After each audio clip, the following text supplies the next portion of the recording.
She smiled at me that morning. The kind of smile that feels warm, looks genuine, but somehow doesn't reach the eyes.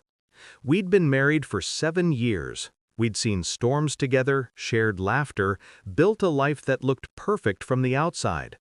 But lately, something invisible had settled between us, a silence, heavy and unspoken. Not the comfortable kind that couples earn over time, but the kind that hides distance. At first, I told myself it was just stress, work, exhaustion, routine. We were fine. I just had to stop overthinking. But the human heart is a strange thing. It knows when something's wrong, long before the mind can explain it. Her voice changed first, softer, distracted. Then her habits. She started staying out late, saying she had work meetings or errands that never ended. She smiled less, touched less, talked less. Her phone became her second shadow, always face down, always locked, always within reach. I noticed everything and said nothing, because I was afraid of what the truth might sound like if I spoke it out loud. One night, while we were having dinner, her phone buzzed on the table. A message flashed on the screen. It was from an unsaved number. Same time tonight? She froze for less than a second, but in that tiny pause, everything I feared became real. She quickly flipped the phone over, pretending it didn't happen. Then she smiled and asked me how my day was. I smiled back. And that was the moment something inside me broke. Quietly, invisibly. That night, I couldn't sleep. I lay beside her, staring at the ceiling, listening to her breathing. Steady, peaceful, like nothing was wrong. But I knew. And the knowing burned more than the betrayal ever could.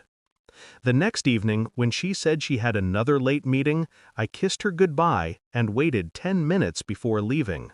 I got in my car, turned the lights off, and followed. The city blurred past, glowing signs, passing headlights, raindrops on glass. My hands were trembling on the steering wheel. Part of me still hoped I was wrong.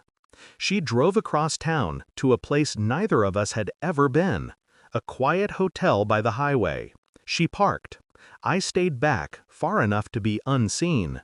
She got out of the car, straightened her hair, and walked toward room 214. Before she even knocked, the door opened. A man stepped out, smiled, and pulled her in. The door closed. And just like that, everything went still. No anger, no shouting, no heartbreak. Just stillness. Because sometimes the truth doesn't scream, it just sits quietly beside you, waiting to be accepted. I sat there for hours, watching the lights in that room, counting the minutes.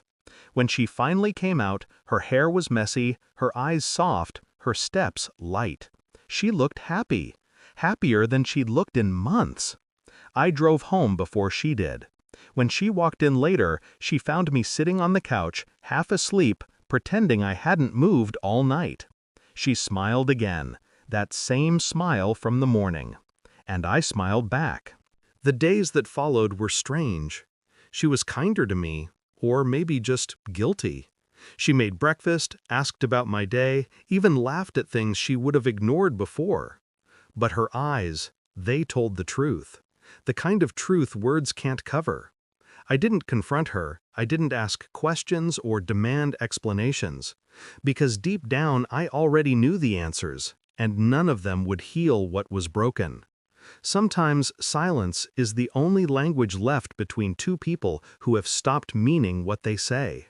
One evening, as the sun dipped low and filled the living room with gold, I finally spoke.